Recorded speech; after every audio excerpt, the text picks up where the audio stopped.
Okay. Good afternoon, everybody. I want to provide you with our official welcome to AstroAssembly. I would like to introduce our first speaker of the day. Our first speaker is also a very long-time member of Skyscrapers. In fact, he predates me. He predates most of us. In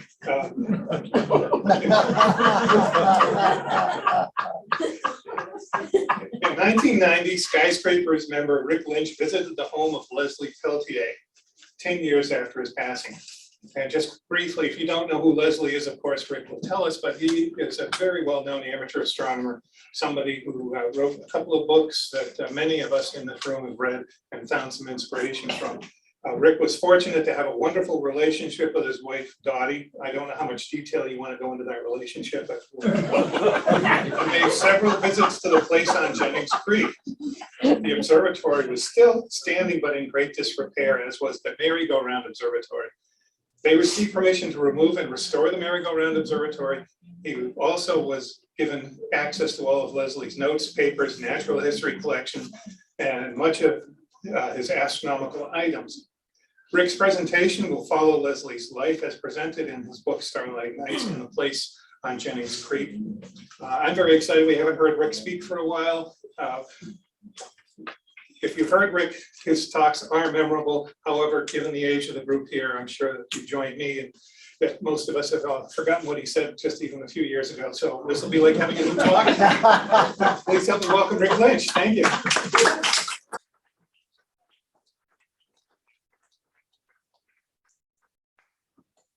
Okay, I'm not going to use the microphone. I'm used to speaking and I can project my voice. Everybody, I hope, can hear me.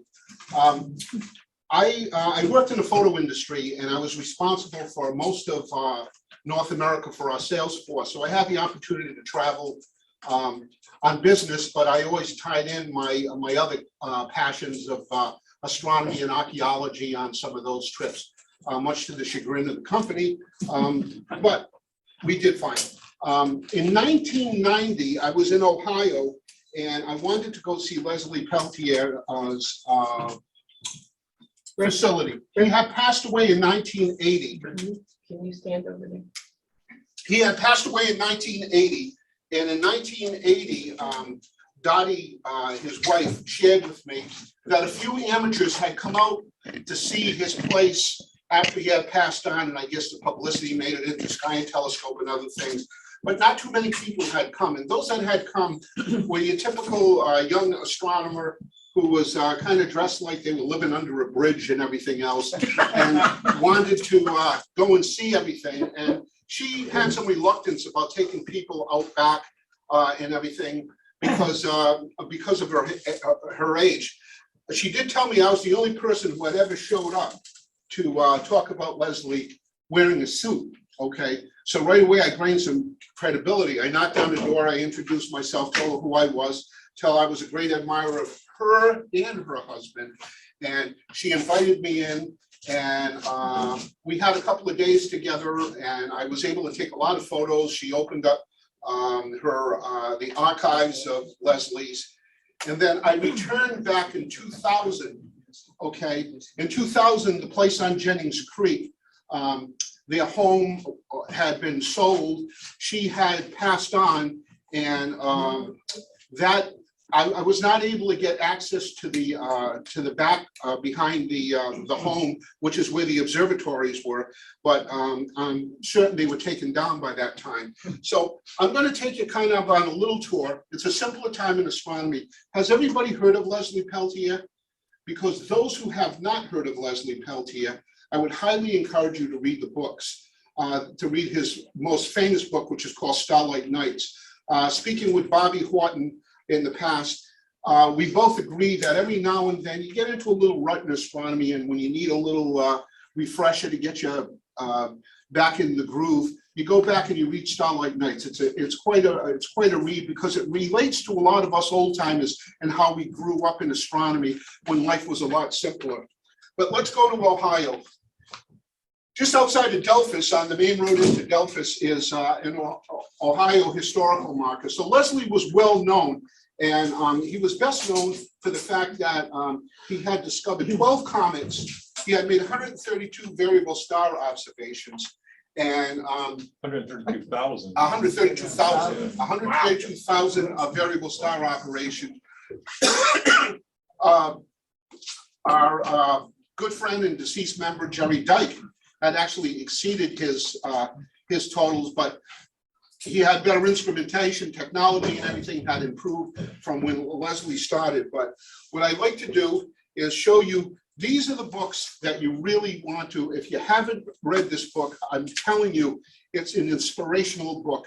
Okay, this is the original version that was released, and then Dave Levy, okay, and well, Dave Levy had done the newer version of it with a foreword by him. And Dave Levy had also made good relations with his wife and gained access to it. So there are better photos in the new book and what have you. But an inspiration, he was born in 1901. Leslie was born in 1901. And one of the inspirations at a young age was when his father took him out to see the great comet of 1910. Not Halley's Comet. Right. This is the one that occurred in January of that year. And he showed them the comet, and you see a picture here of the family. They lived in rural Ohio. Okay, Delphus, Ohio was kind of west central Ohio. And they lived on a farm. And Delphus is still a small town, but back then it was an extremely small town. And they lived on the outskirts, and they were self-sufficient. They had a large farm. They did many things. Grandpa's house was right next to theirs, and he grew up surrounded by nature and surrounded by an incredible sky at night. This is the farm, and this is from some of the artwork from his book. But Did he draw that? yeah, he drew all the pictures. This is his house.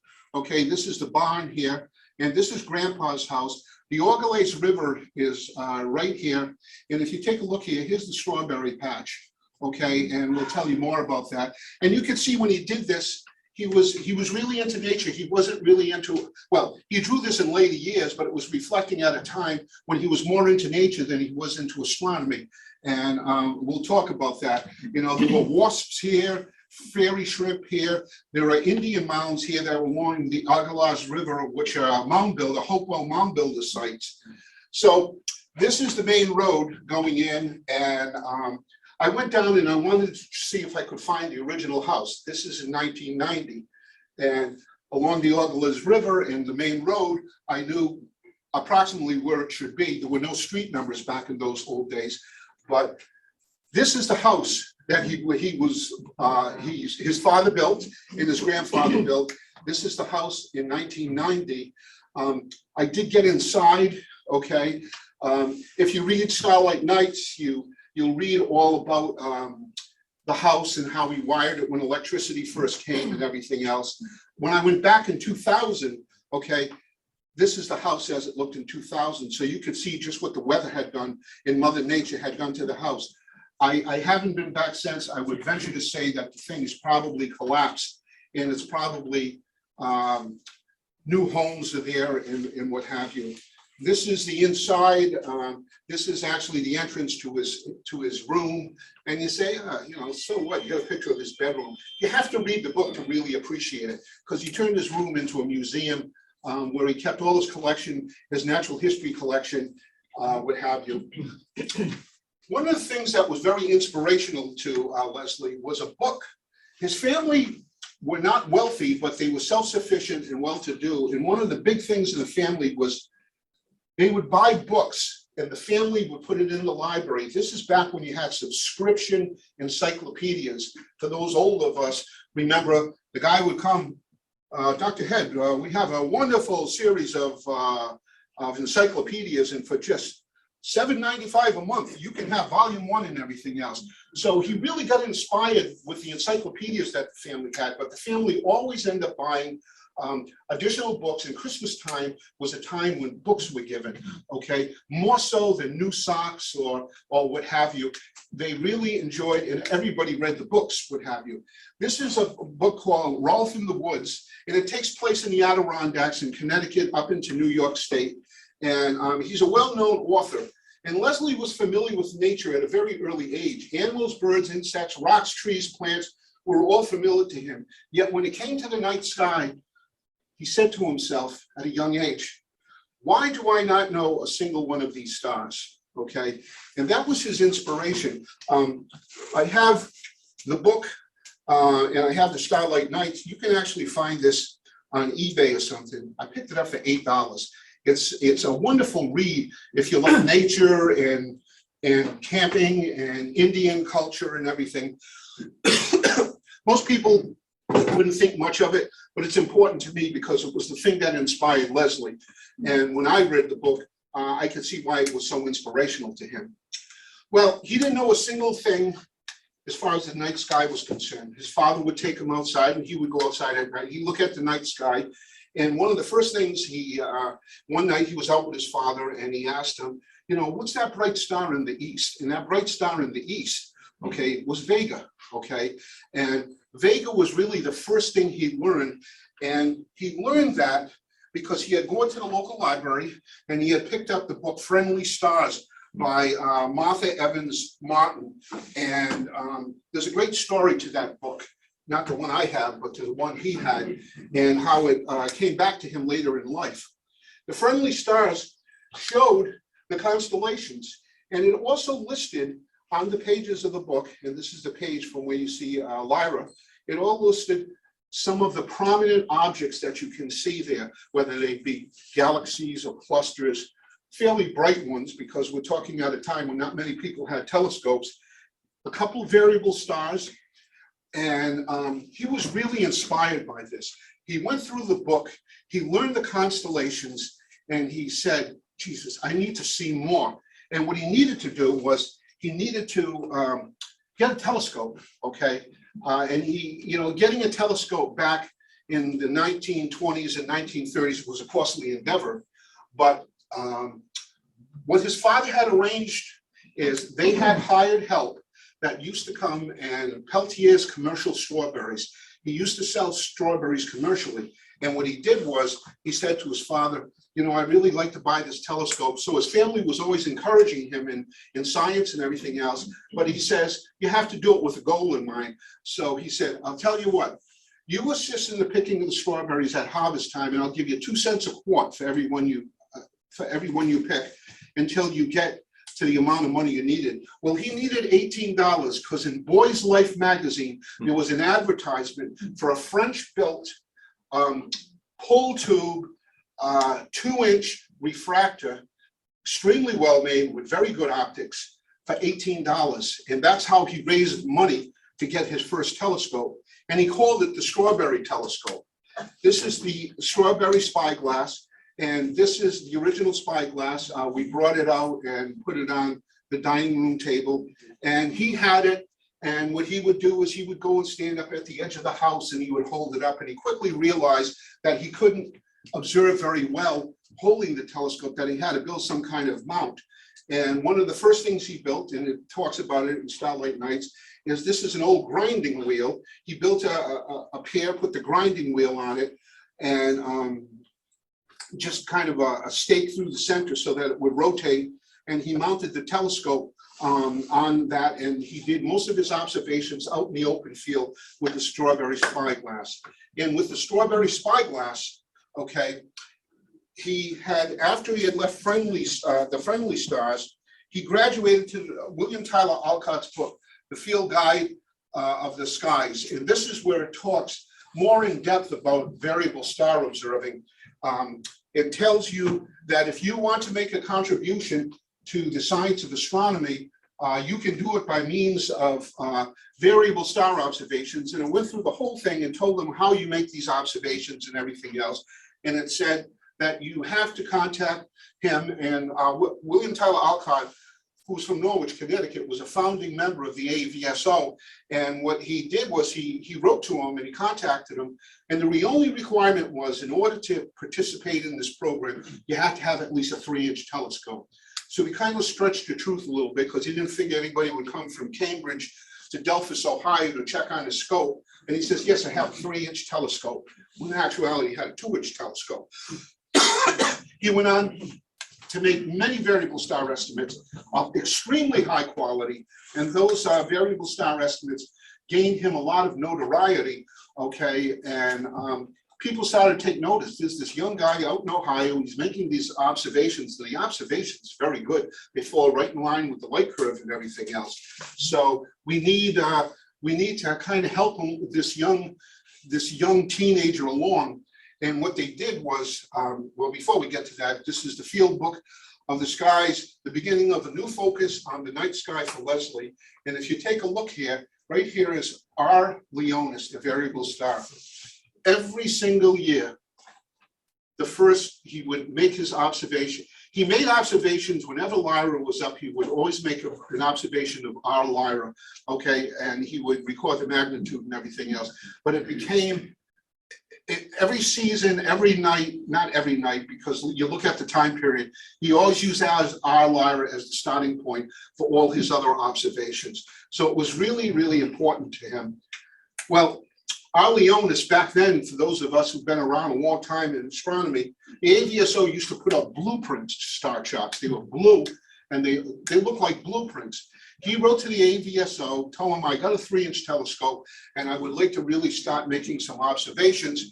And what they did was they said, okay, and he purchased, back then they were like a nickel a piece. He purchased a set of stars that were within the range of his telescope, and they would come by postal mail. And he tells the story in the book how he would wait for the postman to come every day. And one day the package showed up. And in the package were all his new variable star charts. And now he knew he could be a professional astronomer, work hard, make these observations.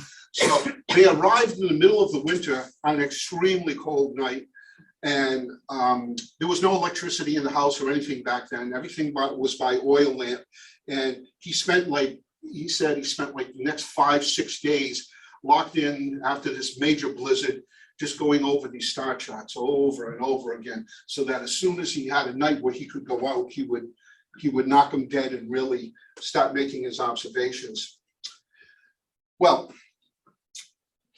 during that time, he is a teenager, he's into his early 20s, and he decides, he has a good friend in high school. Now, he left high school during World War I. He left in the 10th grade, and his brother, who was one of the primary people that helped on the farm, he had gone off to defend his country, had gone off to war. So Leslie became the person who had to help his father. So in the 10th grade, he stepped out of school and he said, what was more important? I would learn more on my farm, amongst nature, looking at the skies, than I would in school. But he had some good friends in high school up until that time. And one of his very best friends was Gilbert Miller. And Gilbert Miller was a very interesting guy. He was into the arts. He loved music, classical music. He was well read. He lived close by, and they became very close friends from then on. So they decided, as the family had progressed and time went on, he used to ride his bike always to the telegraph office to report his new comet or his observations. But then what happened was the family got their first Model T, and he was able to drive the Model T. And he asked his father if they could take it, and they were going to go to Mansfield, Ohio, which was the site of a monument to where his grandfather, Mr. Copis, had died in an Indian battle. And him and Gilbert, he said to Gilbert, would you like to take a ride? And we'll be going for 4 or 5 days. Now remember, there's no roads, everything is dirt. This is the early days. They get in a Model T, and they got everything on the Model T for breakdowns and what have you. They pack up their stuff and they head for Mansfield, Ohio on this, the greatest trip that either one of them had ever made. They grew up in a sleepy little town, and they went 100 miles away to Mansfield, Ohio. This shows you Gilbert Miller and a young Scotty Houston, for those who knew Scotty Houston. And here's Leslie, of course. And Leslie and Scotty was in Kansas, in Manhattan, Kansas, and they actually became friends and in time visited each other. But we see a picture here of Scotty, Gilbert Miller, and Leslie Peltier. Leslie's in his 20s now, and he's still using his strawberry spyglass, but now he's got a job and he's got a little bit of extra money, and it's time for him to move up and get a little bit bigger telescope. Well, what ends up happening is really famous, but this is the Copis Monument from his drawings in the book, and this is the little Model T. This Dave Levy and I went to find this, and we found the Copis Monument, and this tells the story of the battle and how the Indians slaughtered him, slaughtered a lot of the colonists and everything else. And his grandfather was one of those. So that was the focus of their time going out on this journey. But they also did a lot of camping. They enjoyed nature. They cooked out at night. It was a short trip, but it was a very enjoyable trip. And they enjoyed it so much, they said that they were going to do it every year for as long as they could and as long as they were healthy. And we'll talk about that in a minute. But after the trip was over, they returned back to Delphus. Okay, Gilbert went back to his family, and Leslie went back to the farm. And it was just kind of unique that because of his great observations with the 3-inch, which was really a 2-inch, the AVSO took notice of him and said, realized that he was in a rural community and what have you, and they actually gave him on loan, on permanent loan, a 4-inch Mogi refractor. And we see the refractor here that the AVSO had sent him. The book tells a wonderful story about him waiting for this thing to arrive. The Strawberry Spyglass is set up in the field, and he sets up the new telescope, and this opens up a whole new frontier for him as far as aperture was concerned. But the problem he had was the cows. They would come and keep him at night, but they like to scratch on the pole, okay?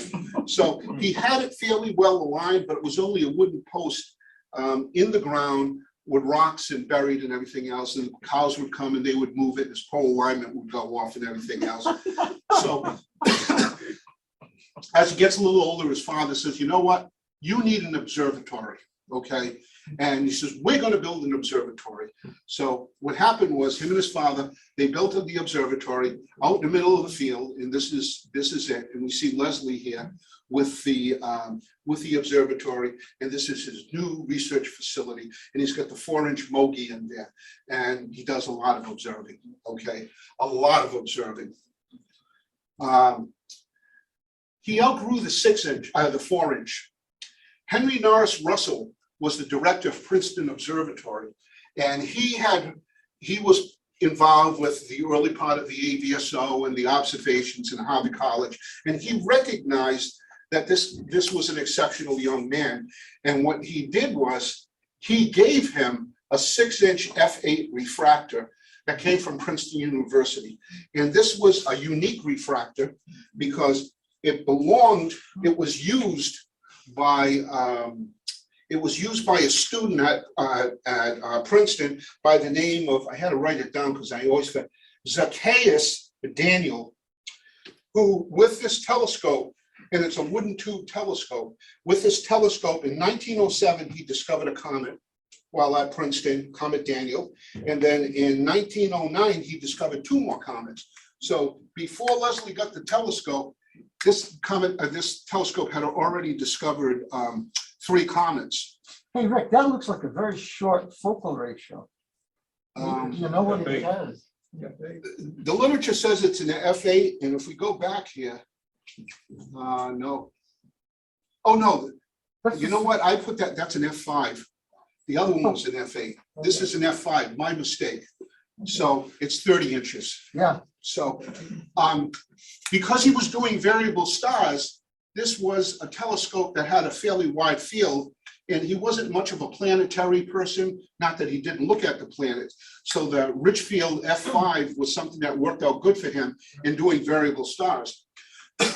He created his own unihex type eyepiece, and I'll tell you a little bit about that after, but this is a rotary wheel that he put at the focus end that had multiple eyepieces, so he didn't have to take them out all the time.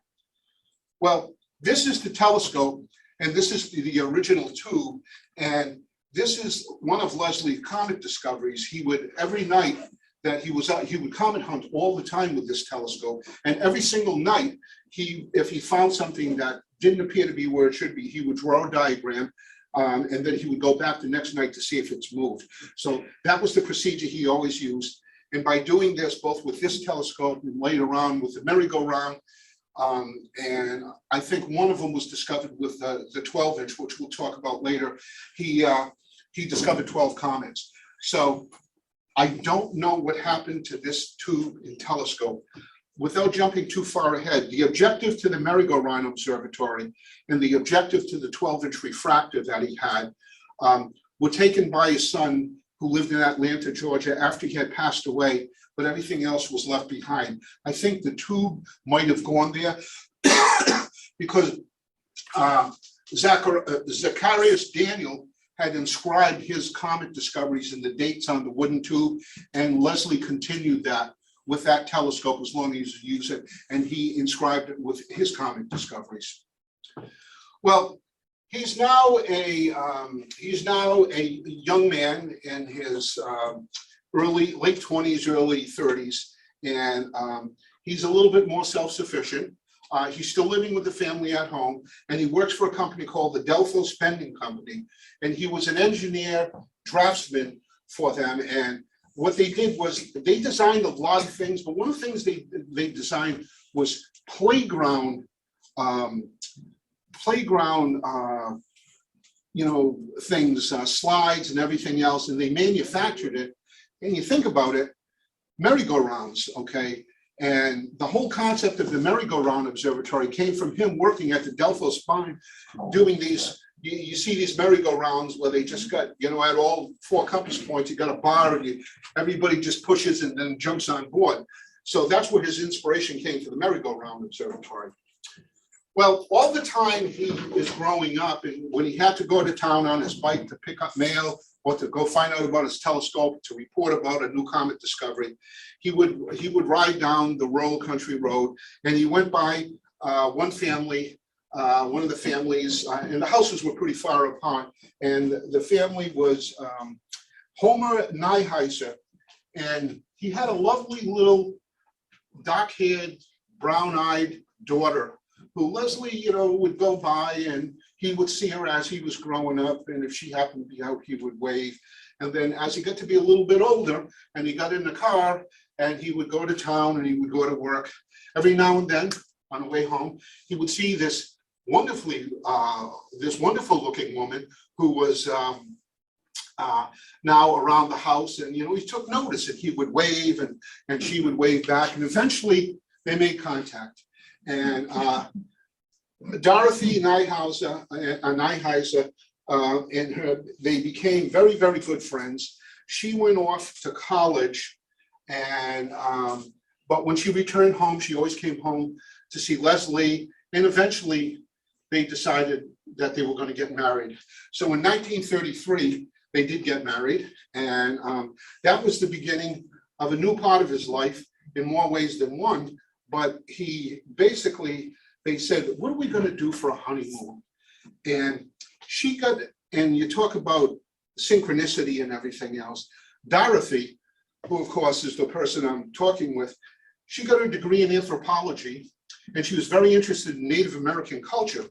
And she said, and he was really into minerals, really liked minerals, and he had a great mineral collection. And he made contact with a company in Rochester, New York, who said, who encouraged him that on his trips to the Southwest, there were certain minerals that they were interested in getting samples of to resell, highlight, and I can't remember all of them. And so part of their journey and part of their honeymoon was they were going to go on this campaign to pick up minerals, to visit McDonald Observatory, to do some observing, and for her to kind of investigate a little bit of the Indian culture out there. Well, they started on their southwestward vacation, and they packed up their Model T, and he tells about how they packed up the Model T. And if you take a look here, this was their portable kitchen of which I think Steve Hubbard got the blueprints for, because he has a very similar one that he takes to cellophane every year, and it's identical to what he had. I didn't know Steve been around that long, but apparently he had something.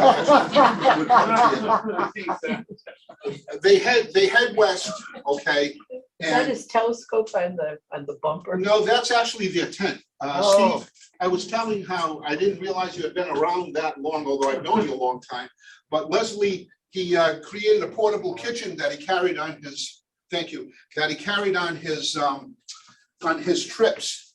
And I said, you were the only person I ever knew who got blueprints to that portable kitchen. Oh. And if you go to Stellafane next year, go to Steve's campsite, you'll see a duplicate of it.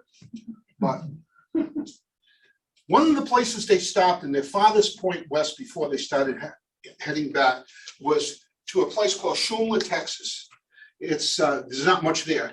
It's along the Rio Grande River. And they stopped, and a farmer, they asked if they could camp on his land.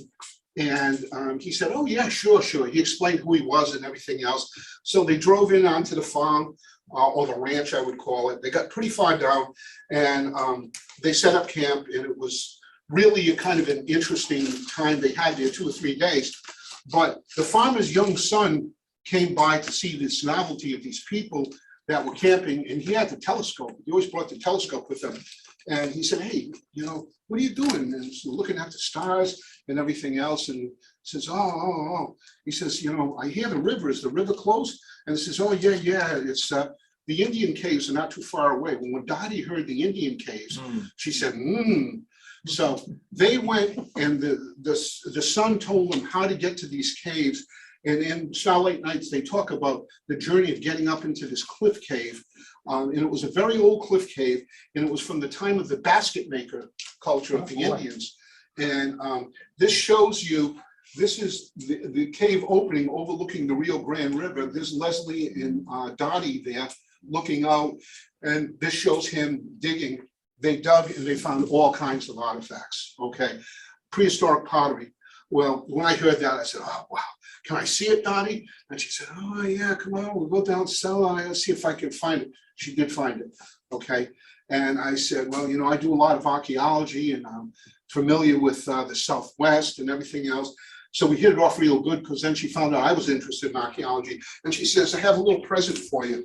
This is one of the things that was dug out of there. It's 1,000 years old. Ooh. And it's a basket maker jar, and she gave me that as a gift for my visit and her friendship. So I thought that was very, very nice. So it's part of my collection, but I'm very proud to have that. Ricky, the stuff on the bottom right, what are those? These are little tiny bowls, okay? Oh. There was no digital cameras back then. I'm shooting film, so a lot of the images you're going to see coming up are scans of slides, but these are little bowls, okay? And these are little tokens that are tied with twine that's over 1,000 years old, that were amulets, okay? Part of this whole basket maker culture. Well, they make the loop too. They did stop at McDonald Observatory, which was in the process of being built. They visited people along the way, some of the AVSO observers from that time, but it's time to head home. So they head home. They're a married couple. They're living in Grandpa's house, which is next to his home, his original home. And Grandpa was away. I forgot if he was away on business, but he was away for an extended period of time, a couple of years. And he said, you guys can live in my house until you find something for yourself, until I return, then I gotta live back in my house again. So they lived there for quite some time. And then Grandpa had made notice that he was coming home, and they had to find a place. They found a place, and it was in the extreme outskirts of Delphus, Ohio. And it was kind of an apartment thing. And they had a little bit of land in the back, and he was able to put an observatory there. And that's where he built the first Merry-Go-Round Observatory, when he was living in this rented property. But after they had been there for a couple of years, they realized they needed a house. They both were now a little bit financially better, and they started looking for a place. And they found this place, and it's on Jennings Creek. It's in Ohio. It's in Delphus. That's outside of town. And if you take a look here, this is the home that they ended up buying. this is the land, okay? This is the observatory that he's going to erect. And this is a giant quarry, okay, that's right adjacent to the land, goes all the way around. They bought this property, and as soon as they had the property, a developer came in and said, you know, we'd like to buy this property from you, and he was happy to have a quarry there because there was nobody going to build next to it, and it was a rather extensive quarry, so the skies were going to stay dark. And the developer came and says, we'd like to buy this property from you. And he said, no, I think I'm okay. And he says, well, what we're going to do is we're going to flood the quarry and we're going to put a marina in here, okay? And then we're going to put homes in here and everything else. He says, not while I'm owning it. So we never sold it, okay? This is his art drawing of the house, okay? Little outbuilding here. If you read the place on Jennings Creek, there was a very big swimming pool here, in-ground pool. This is a very early swimming pool. And the person who owned this house was some industrialist in Delphi, so he had some money, but the house had been on the market, nobody could afford it. And they bought the house, I think, for $17,000, okay? Now, Jim Hendrickson was just asking me about the property, and I sent him a link and we both looked at it. The house now has been totally refurbished, and Jim can tell you from the pictures, it's magnificent looking, okay? And it's for sale for $549,000, which is chump change when you see this house. So if you put Jennings Creek, Delphus, Ohio, Leslie Peltier, you can find the real estate listing. But I went there, I found the house, okay? I walk up to the door, I knock on the door, I got a nice suit on. I says, hi, I'm Rick Lynch, yeah? What do you want? She thinks I'm selling either encyclopedias or insurance. And I said, no. And I explained it. She says, oh, okay, come on in. And we really got talking, and eventually I got out to see everything. But it was, she told me some really sad stories. Some of you may know Carolyn Hurlis. She was really big in the AVSO. Carolyn Hurlis and Leslie were very close, and she would come and observe. She lived in Lima, Ohio, close by. They would observe every night.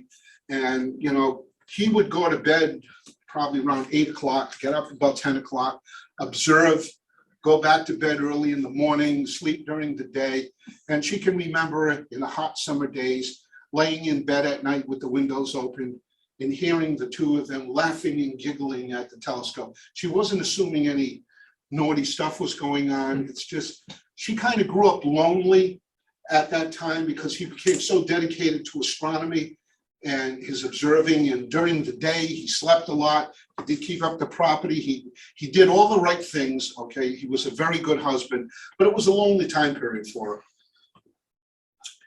When he's living in that rental apartment in a rental house in Delphus, he decides that he's going to build the Merry-Go-Round Observatory based on the plans that he learned while he was working at Delphus Bending Company.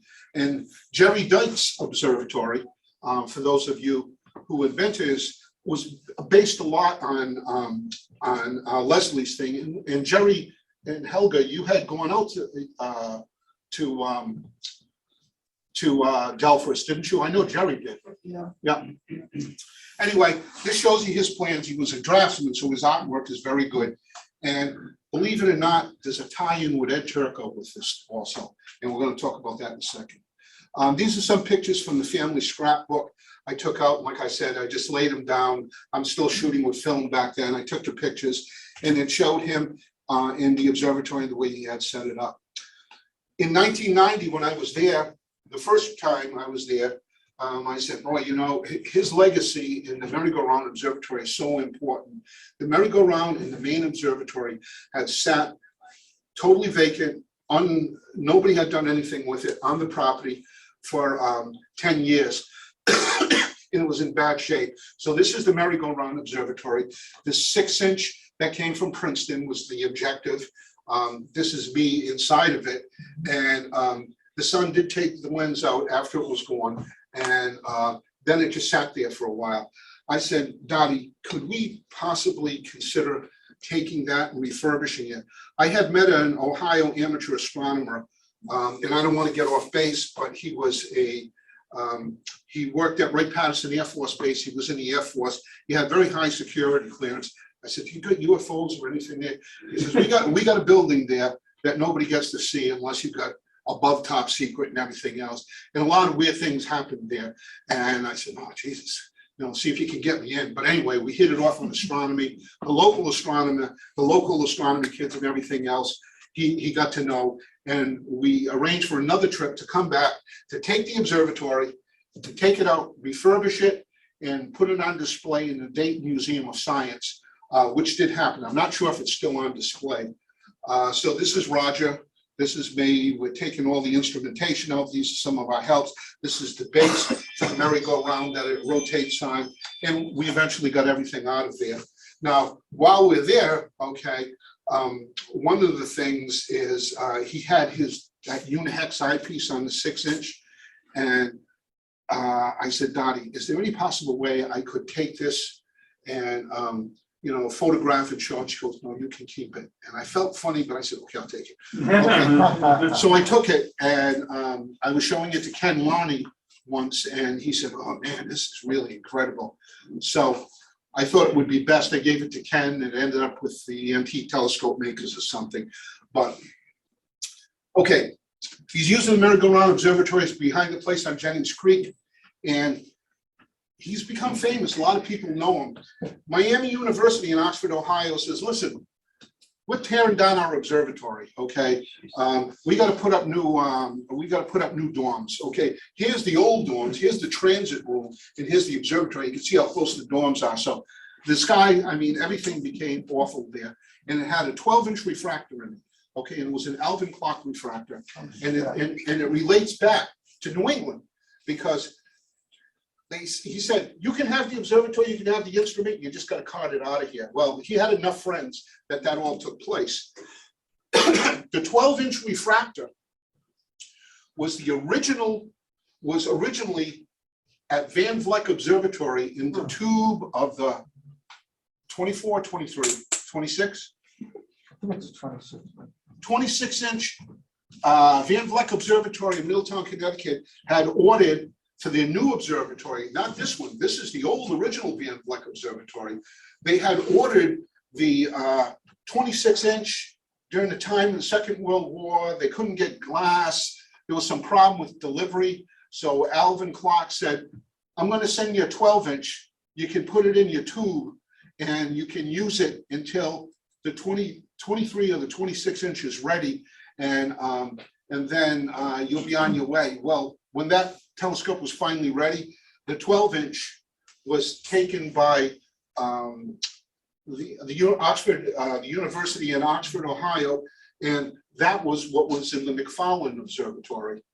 You look at that dome, and that smacks of Right there. Seagrave Observatory. Yep.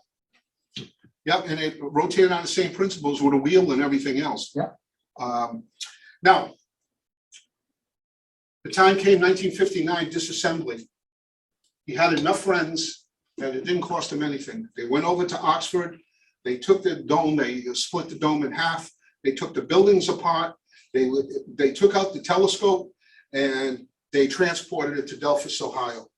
Now, I want to read this because it's kind of interesting. You can see there's the transit room, there's the domes on the ground. The dismantled observatory as it appeared when first brought to Delphus, the transit room left was unloaded in its permanent location, its foundation walls built beneath it. Several of the octagonal wall sections can be seen between the transit room and the dome. The telescope was placed on level ground and given a coat of red oxide.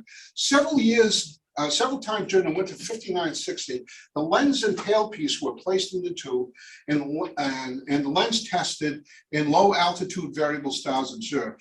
During the testing, it was found that at some time in the past, the elements of the objective had been incorrectly assembled so that the double convex crown element was in backwards. When properly reassembled, the blue halo, which had been so conspicuous around all the bright stars, had disappeared.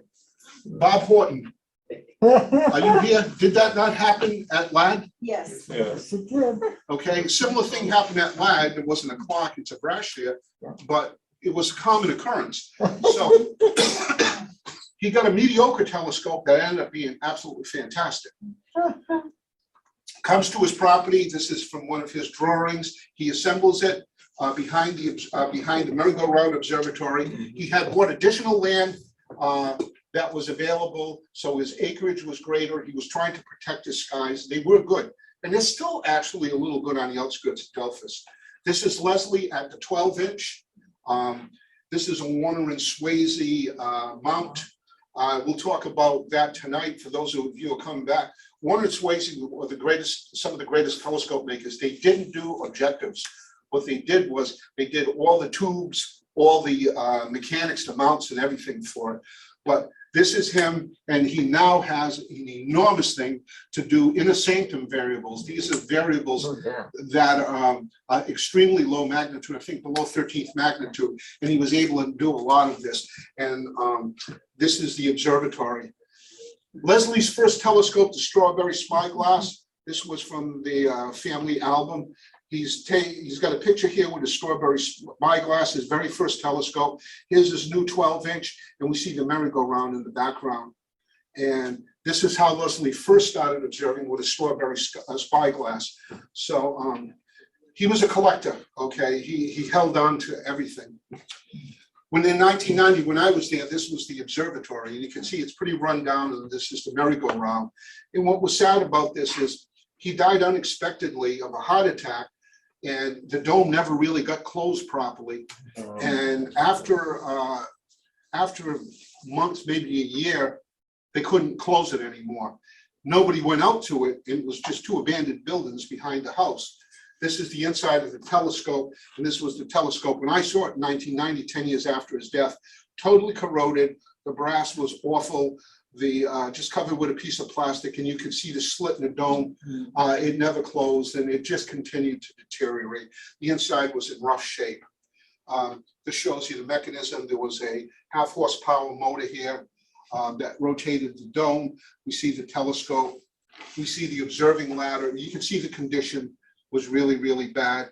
And then the transit room, he turned into kind of a little rest room for taking a nap in between, you know, maybe at midnight, and he'd sleep for a couple of hours and then start to observe again around 2 o'clock.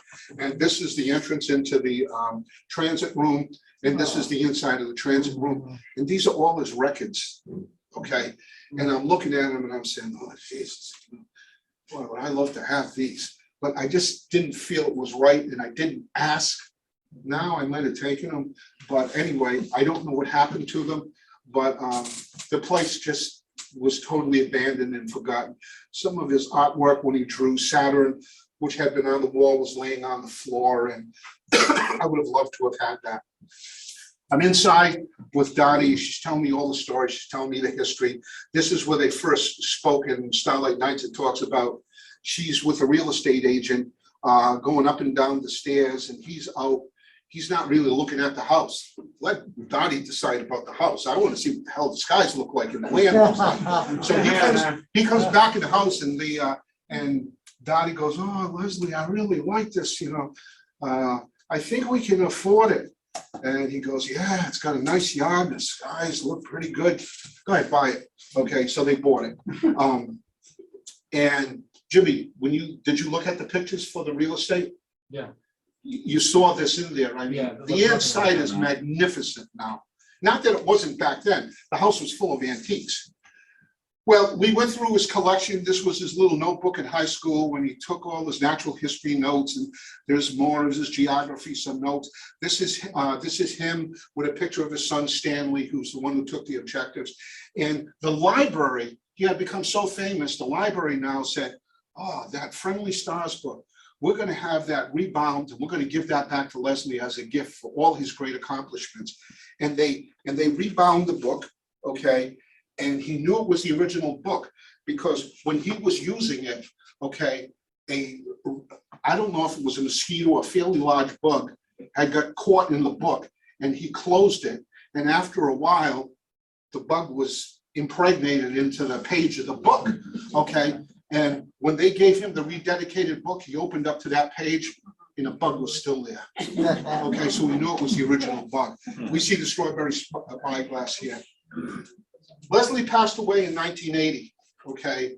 He was a proud man. He was a simple man. He did not go out, and he did not he didn't attend all the conventions and all that stuff, but he was always welcoming to anybody who visited, and a lot of people visited him. And we see the observatory in the back, and this is a pen drawing of him. And he passed away, like I said, of a heart attack in 1980. And I had to go to the family grave, so I found out where they were born, and it was at the Walnut Grove Cemetery. Okay, I went there. And I went into the office to try and find out where the grave was, because it's fairly extensive. And the guy goes, "Hey, I got the original box that his ashes were in before they were thick." And I said, "Really?" And he says, "Would you like to see it?" And I says, "Does a bear poop in the woods? Of course I'd like to see it." Okay. And then he says, "This is worth a lot." I think he was trying to sell me the box. Okay. And here's his certificate of death and cremation. This is the family grave.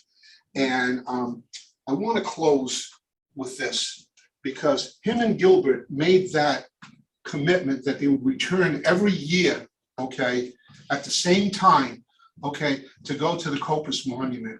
And Leslie's writing this earlier. Only last year I suggested to him, to Gilbert, that we make another try. This time he did not accept it all. He refused. Lest he sagely observed, "You forget, we aren't 19 anymore. We can never really go back to something like that was.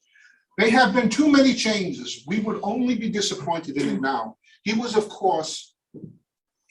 right, of course. I was still looking at a teenage mental image. I had only to observe the changes all around me to conjure up a realistic picture of what those hills must really look like today.